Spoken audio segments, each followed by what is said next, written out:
பிரேமலதாவிற்கு திமுகவின் அடுத்த சர்ப்ரைஸ். தேமுதிகவிற்கு தாராளம் காட்டும் ஸ்டாலின், காங்கிரசுக்கு அடி. வரும் சட்டசபை தேர்தலில் விஜயகாந்தின் தேமுதிக கட்சி திமுக கூட்டணியில் இணைந்துள்ளது. திமுக சார்பில் தேமுதிகவின் சுதீஷ் ராஜ்யசபா எம்பியாகியுள்ளார். இதன் அடுத்த கட்டமாக தேமுதிகவிற்கு திமுக இன்னொரு சர்ப்ரைஸ் கொடுத்துள்ளது. இதனால் பிரேமலதா விஜயகாந்த் செம்ம ஹாப்பியாகி உள்ள அதே வேளையில் காங்கிரசுக்கு அதிர்ச்சி வைத்தியமாக அமைந்துள்ளது. பல ஆண்டுகளாக கூட்டணியில் இருக்கும் திருமாவளவனின் விடுதலை சிறுத்தைகள் 2 கம்யூனிஸ்ட் கட்சிகளுக்கே ராஜ்யசபா சீட்டை திமுக வழங்க தயங்கும் நிலையில் தேமுதிகவிற்கு முதல்வர் ஸ்டாலின் தாராளம் காட்டினார். அது மட்டுமின்றி கடந்த 2021 சட்டசபை தேர்தலில் தேமுதிக வெறும் 0.43% ஓட்டுகளை மட்டுமே விஜயகாந்தின் தேமுதிக பெற்றிருந்தது.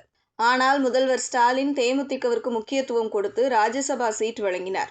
அது மட்டுமின்றி தேமுதிகவிற்கு 6 முதல் 8 சட்டசபை சீட்டுகள் வழங்கப்படலாம் என்றும் கூறப்படுகிறது. இதுவும் கூட்டணி கட்சியினருக்கு அதிர்ச்சியை ஏற்படுத்தியுள்ளது. திமுக கூட்டணியில் தொடர்ந்து அங்கம் வகிக்கும் 2 கம்யூனிஸ்ட் கட்சிகளுக்கு கடந்த தேர்தலை விட ஒரு சீட் குறைத்து தலா 5 மட்டுமே வழங்குவதாக திமுக கம்யூனிஸ்ட் நிர்வாகிகளிடம் தெரிவித்துள்ளது. அதேபோல்தான் மதிமுகவிற்கும் கடந்த முறை 6 வழங்கப்பட்ட நிலையில் அதைவிட குறைவாகத்தான் வழங்கப்படும் என்று திமுக தெரிவித்துள்ளது. விசிக சார்பில் கடந்த முறையை விட கூடுதல் சீட் திமுகவிடம் கோரப்பட்டுள்ளது. ஆனால் இன்னும் நம்பர் முடிவாகவில்லை. இப்படியாக திமுக தன்னுடன் இருக்கும் கூட்டணி கட்சிகளை விட தேமுதிகவிற்கு அதிக முக்கியத்துவம் அளித்து வருகிறது. இப்படியான சூழலில்தான் தற்போது தேமுதிகவிற்கு இன்னொரு இன்ப அதிர்ச்சியை திமுக கொடுத்துள்ளதாக தகவல்கள் வெளியாகியுள்ளது. அதாவது கூட்டணியில் தேமுதிகவிற்கு கடலூர் மாவட்டம் விருத்தாச்சலம் சட்டசபை தொகுதியை ஒதுக்க திமுக ஒப்புக்கொண்டுள்ளதாக கூறப்படுகிறது. இந்த தொகுதியில் விஜயகாந்த் வெற்றி பெற்றுள்ளார். கடந்த 2006 தேர்தலில் விஜயகாந்த் முதல் முறையாக விருத்தாச்சலம் தொகுதியில்தான் களமிறங்கி வெற்றி பெற்றார். விஜயகாந்த் 61,337 ஓட்டுகள் வாங்கி பாமக வேட்பாளர் கோவிந்தசாமியை 13,777 ஓட்டுகள் வித்தியாசத்தில் வீழ்த்தினார். அதன் பிறகு 2011 விஜயகாந்த் ரிஷிவந்தியம் தொகுதிக்கு மாறினார். விஜயகாந்திற்கு பதில் தேமுதிக சார்பில் விருத்தாச்சலம் தொகுதியில் வி. முத்துக்குமார் போட்டியிட்டு 72,902 ஓட்டுகள் வாங்கி வெற்றி பெற்றார்.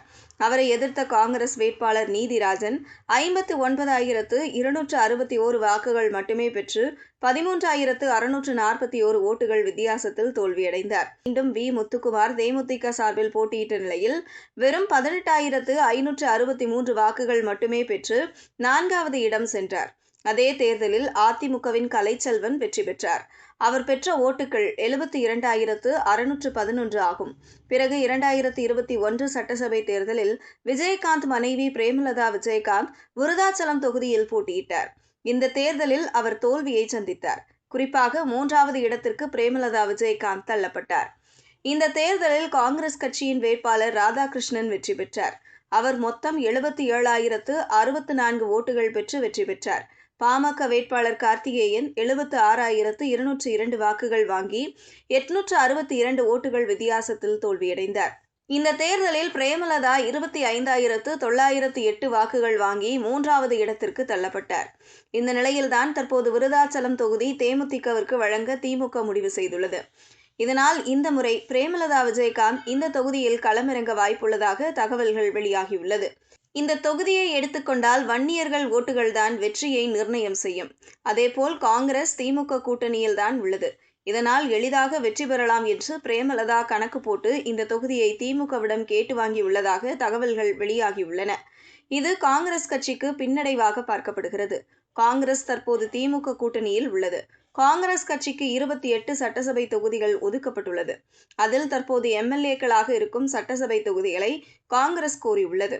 அந்த வகையில் விருத்தாச்சலம் சட்டசபை தொகுதியில் சிட்டிங் எம்எல்ஏவாக காங்கிரஸ் கட்சியின் ராதாகிருஷ்ணன் உள்ளார். மீண்டும் அவர் தேர்தலில் களமிறங்க தயாராகி வரும் நிலையில் அந்த தொகுதியை திமுக தேமுதிகவிற்கு வழங்க ஒப்புதல் வழங்கியுள்ளது.